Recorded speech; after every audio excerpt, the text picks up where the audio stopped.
This is the American dream. Yup, a you guys nice can hear it. house with a lush, green, well-manicured lawn. Actually, my lawn dream is concrete and... I'm kidding. Lawns take up more land in the US than agricultural crops. All told, they account for about 1.3% of the surface area in the continental US, which is an area larger than the state of Louisiana. But the fact is, lawns are anything but natural. It takes a lot of hard work, That's pretty true though, because I feel like there are very few lawns out there that are actually natty. They got fertilizer up the bum. They got freaking sod rolls, right? Is your grass even real, bro? resources and money to make a lawn and keep it green. And it's not even a plant that's native to North America. Even Kentucky bluegrass is actually from overseas. So I can't help but wonder why it's all you see up and down virtually every street in America. And are there other options than the quintessential green lawn? My lawn's natty and most of it is like patchy. Waiting for HOA to be like, fix your lawn or else. Bringing down the property value around here in the neighborhood, man. In Vegas, they just have rocks. Ooh, that'd be pretty. Kind of like rocks and like water. The HOA is just legalized organized crime. What? We gotta pay the HOA fees and they punish us if our lawns don't look freaking prime time, baby. Originally manicured turf grass lawns came about in 18th century England and France. They were the domain of the ultra-privileged members of society. In America, lawns were popularized by influential figures like George Washington and Thomas Jefferson, who both styled their estates after the fashionable British lawns. The ideal of turf grass lawns was furthered by people like landscape architect Frederick Law Olmsted, who designed massive public parks projects. Central Park, Boston's Fens, as well as parks in Buffalo, Milwaukee. I mean, parks are nice and all, but yeah, I feel like, I don't know. They said it was at 1.3% of the land in the US, right? In the beginning of that video or something was just like lawns. But like, I feel like it'd be more than that. I got nothing but farmland around me. Yeah, back in Minnesota, it was like that. Bunch of corn. Milwaukee, and Chicago. But green, well-manicured lawns remained in the sphere of public parks and the homes of the wealthy because so many people didn't own a house of their own. But that was all about to change. Starting in the 1930s, US government loan programs provided mortgages for over 11 million new homes. The federal government also built 48,000 miles of interstate highways, which enabled Americans to access these shiny new Just go squat. How many squats does it take to own a house, huh? suburban housing developments. Just go to Texas and buy like 4 houses, a man. suburban bedroom community where over 17,000 brand new single-family homes sprang up. To many, Lakewood was paradise. Lawns were heavily marketed to this new middle class of suburbanites as luxurious reflections of status. They told you that if you had a beautiful lawn, it meant that you were a smart, modern American. One magazine article at the time said it was, quote, the... You guys agree? People who have pristine, fake grass are smart, modern Americans? No, grass is overrated. Grass makes me cough and sneeze and my face swells up and it makes me cry and I get hives because of grass. No, thank you.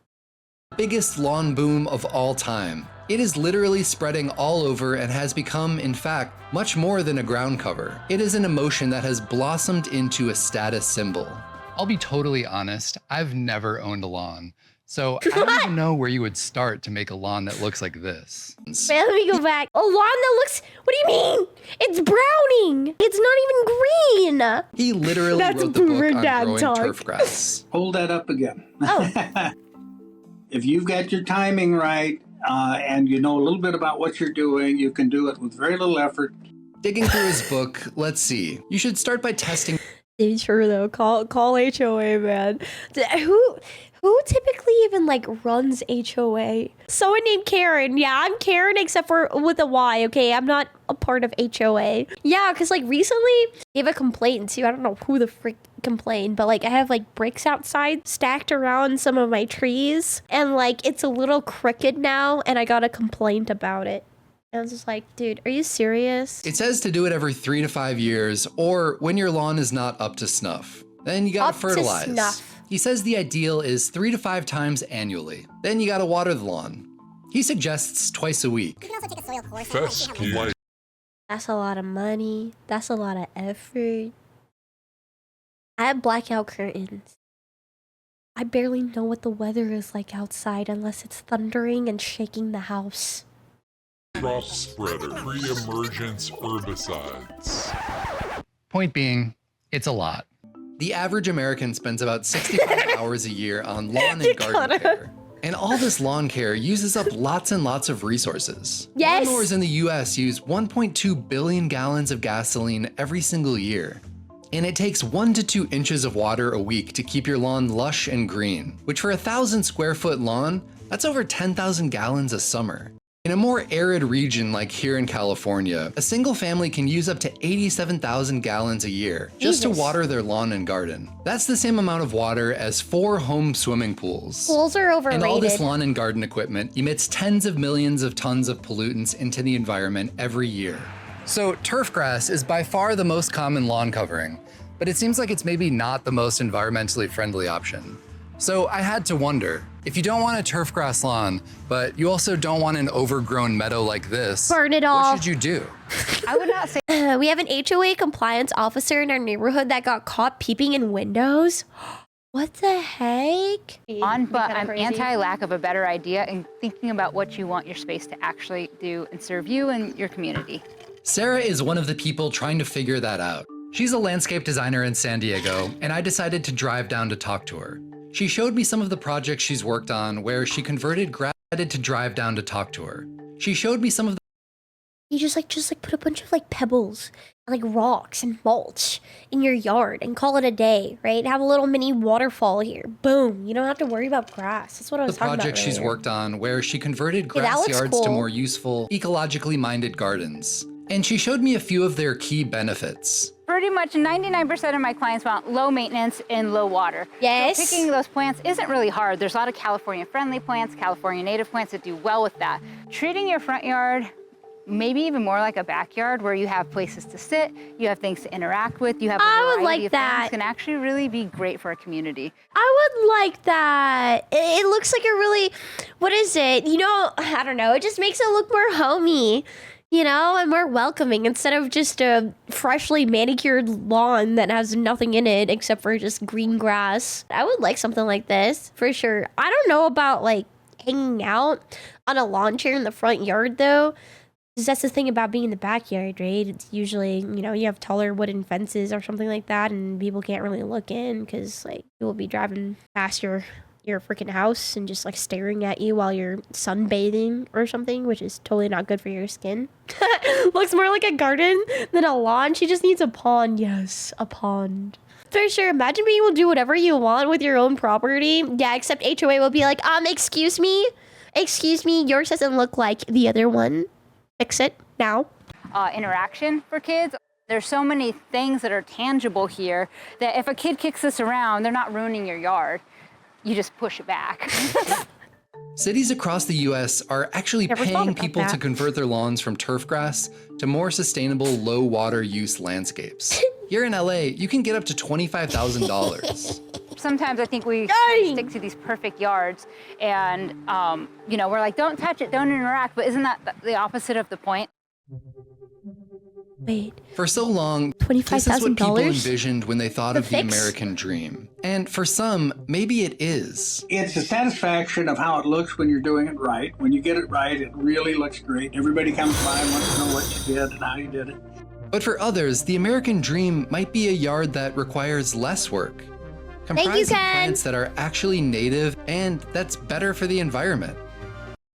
we love succulents. I've always wanted to have succulents, but can they actually be outside like that? In like, I don't know, Texas or something? Just like randomly? Plants just die in Texas. Yeah, maybe that's why my indoor plants just died. I'm okay with getting fake plants.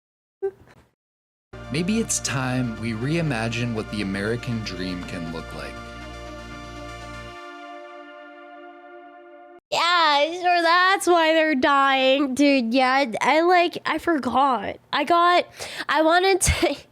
was starting my journey, okay, on having indoor plants. I was like, you know, I forgot who it was. I think it was on Voice, actually, that posted pictures on Discord showing his, like, well, plants and stuff, and a couple other people in our community. And I'm like, dude, that looks so good. So I was like, okay, I'm gonna try to begin on my journey on having indoor plants too. And I had to make sure that they were cat safe too, right? About like 5 different plants. After the first day, dude, there was this like flower one that my cats just absolutely destroyed the first day.